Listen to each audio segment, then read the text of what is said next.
we are extending our deepest condolences sa pamilya, sa mga apektado ng mga tatlong kasamahan nating mangingisda na nawala sa insidente nito.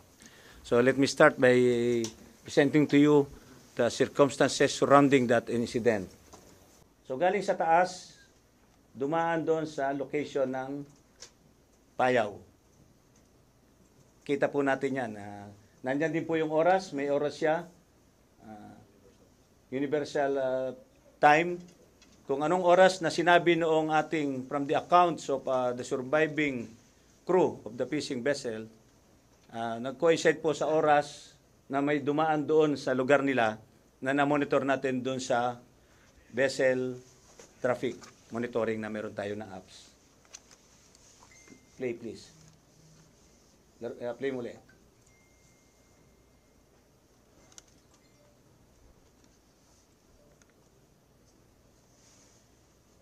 So, nandun ang pangalan ng barko, Vessel of Interest we call it. So, what? Magandang araw mga kaibigan. Ang ating pong Philippine Coast Guard ay nagkaroon po ng live press conference, bago lang. At pinahayag nila yung totoong nangyari, yung pagkamatay ng tatlong fishermen natin sa Scarborough Shoal or Bajo de Masinloc noong October 2 ng madaling araw. So, i-summarize ko na lang ang informasyon na ipinahayag ng Philippine Coast Guard. Lumalabas na hindi naman ito sinadya. Disgrasya lang. Maraming barkong dumadaan sa lugar na yon. Ang ating Filipino fishermen nakasakay sa fishing boat Derin. Nandun, naka-standby doon sa kanilang payaw. At during that time, may tatlong barko na dumaan as monitored by the Philippine Coast Guard. At ang isang barko talaga ang nakasagasa sa ating Filipino fishing boat. At napag-alaman, itong kwento ng mga survivors, yung time na nabangga sila at yung pag-monitor ng Philippine Coast Guard sa mga dumadaang barko doon is nagtugma. So, it's very clear now na isang oil tanker ang nakasagasa, nakabangga sa fishing boat ng ating Filipino na kapatiran. Naka-register ito sa Marshall Islands, yung flag state. So galing ito sa South Korea papuntang Singapore. So ang ating Philippine Coast Guard sumulat na doon sa Singapore kung saan port of call itong oil tanker para magkaroon ng investigasyon. Pati ang Coast Guard sumulat na rin doon sa Marshall Islands para ganun din sa isang investigation. So, pag natapos ng investigation ng ating Philippine Coast Guard, ipapasa nila ang resulta sa investigation sa Department of Foreign Affairs para yun na, state to state na ang coordination. So, yun po ang lumalabas na nangyari at wala namang yung speculation na yung kaagaw natin sa teritoryo sa West Philippines siyang gumawa, lumalabas, hindi naman pala. So, pagdasal na lang po natin ang kalagayan ng ating mga yung naulilang pamilya at sana hindi na ito maulit na pangyayari. Panoorin natin ang buong detalye sa press conference na ito na ginanap ng Philippine Coast Guard.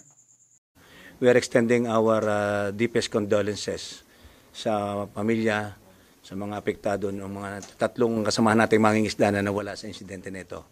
So let me start by presenting to you the circumstances surrounding that incident. Okay? Next slide. Ito po yung particulars. When I say particulars, ito yung data. Kung ano meron yung FB Derin. call sign niya. Kapag ang barka ay merong ganitong dokumento, ibig sabihin ay legitimate po siya, duly registered yung ating fishing vessel. 14 po yung crew niya, including the master. Ang home port po niya ay Subic, Zambales. Ang home port po niya ay Manila, pero ang port of call niya ay Subic, Zambales. When we say home port, registered po siya sa Manila Marina. Next slide. Chronology of events, yung pagkakasunod-sunod ng pangyayari, noong 26 ng September, alas 4 ng umaga, noong September 2023, umalis po yung FBDR rin sa Subic, Zambales, sakay yung 14 na crew. Pagdating nila doon sa installed nila na aggregating device or locally known as payaw, yung po ay silang naglagay doon na meron siyang latitude, longitude. Nakaregister po yun sa kanilang GPS. So pagdating nila doon, yung 8 na crew, sila out of the 14 crew on board, ang 8 po ay sumakay sa kanilang service boat. Nag-iwahiwalay yan, na-distribute para mangisda. Ang bawat isang service boat na yan, may dala silang kanya-kanyang GPS para alam nila kung paano bumalik uli doon sa mother boat. So, 8 ang lumabas, 6 lang ang naiwan sa bangka, including the master. Ang prevailing weather condition at that time, when the incident took place, may tinatawag tayong tribunada. Sa kanila galing yung word na yan, local term yan, tribunada. Ibig sabihin, merong heavy rains and restricted visibility. Ibig sabihin, madilim ang kapaligiran ng mga sandaling yon. Noong 2 ng Oktubre, alas 4:20 ng umaga, yung isang crew sa kanila, nakita yung may paparting na barko sa right side, starboard side, and subsequently hit their fishing boat and made it capsize. Pag hit ng barko, tumuob siya. Sakay natin, ang sakay doon at that time ay 6. Then ang 2 ng Oktubre, 09:30, alas 9 ng umaga, bumalik na yung 8 na nangisda sakay sa kanilang service boat. At doon nila nakita laman yung nangyari, then they started recovering the casualties. Pagka-recover nila, they decided to return to their home port. Pabalik na ng Infanta, Pangasinan. Yun po yung chronology of events. So ito yung area, yung distansya nila. Galing sa Agno, Pangasinan, approximately 180 nautical miles west of Agno, Pangasinan. Yung mayroon po na yung marker, doon po yung location ng kanilang payaw, kung saan nakatali yung kanilang fishing boat. Okay, next slide please. Meron po kami sa Coast Guard na marine traffic. Yung po ay isang apps. This is actually open source naman. Pwede po na anyone may purchase these apps. Pero specifically, although confidential, pero sabihin ko sa inyo, ang intelligence po namin ang gumagamit ito. For us to monitor all activities of vessels flying, not just in our country, but the whole world. Sinusubscribe po natin yan galing doon sa intelligence fund ng ating CG2. So at any one time, alam po natin ang mga actual movement ng vessel. Kung saan, basta alam lang natin ang location at kung anong oras, meron matatrack natin yan. Meron pong history. So ipakita natin sa inyo kung paano nangyari doon sa lugar na yon noong oras na mangyari ang insidente. Play please. So galing sa taas, dumaan doon sa location ng payaw. Kita po natin yan. Nandyan din po yung oras. May oras siya. Universal time. Kung anong oras na sinabi noong ating, from the accounts of the surviving crew of the fishing vessel, nag-coincide po sa oras na may dumaan doon sa lugar nila na na-monitor natin doon sa vessel traffic monitoring na meron tayo na apps. Play please. Play muli.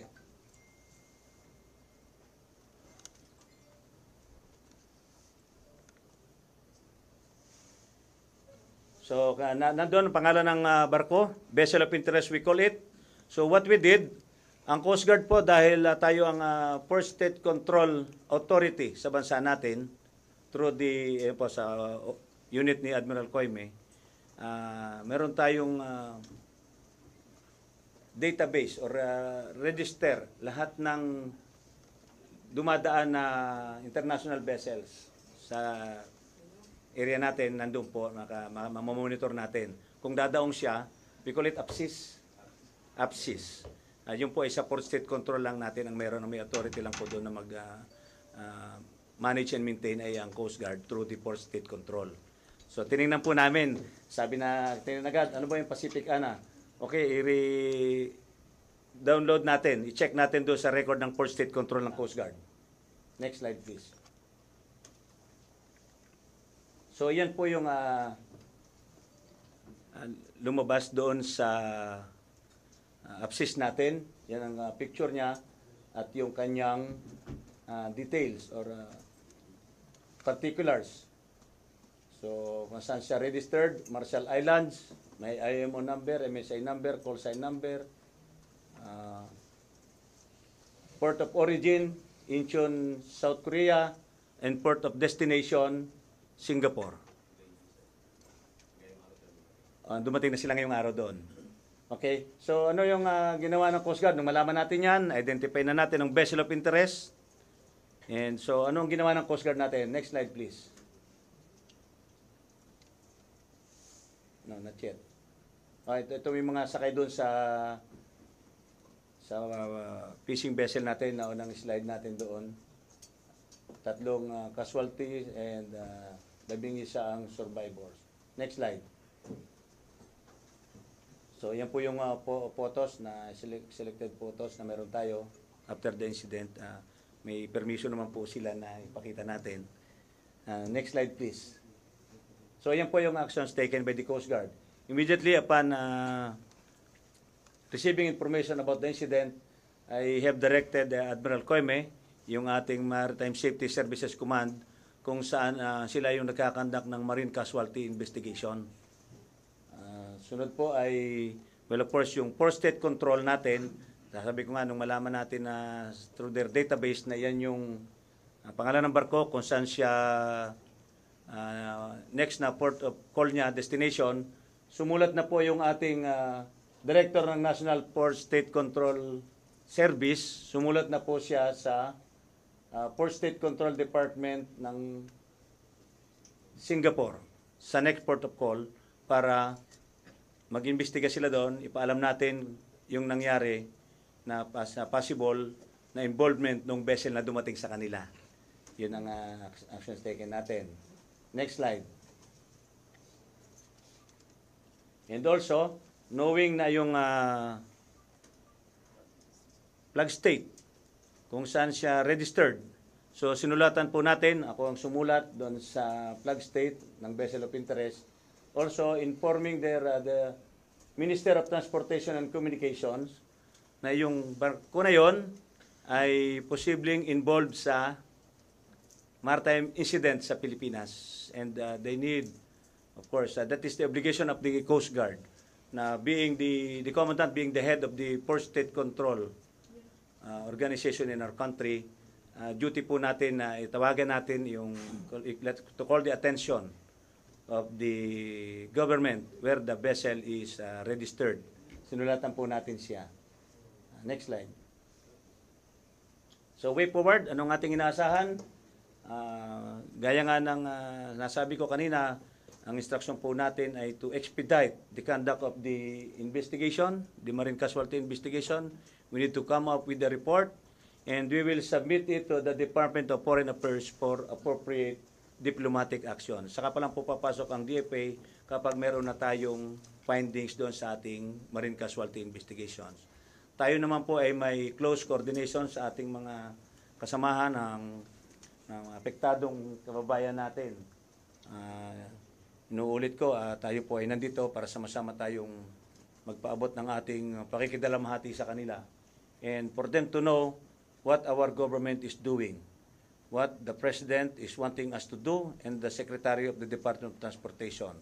So yan po ang ginagawa ng Coast Guard ngayon para huwag magkaroon ng mga iba-ibang version, speculations about the incident. So after this, nandito po yung ating mga individuals na involved. Present po namin sila sa inyo. Sana po ay iisaan ng tono ng ating information. Natutuwa kami, nandito kayo para maihatid natin ang napapanahon at accurate na informasyon tungkol sa insidente.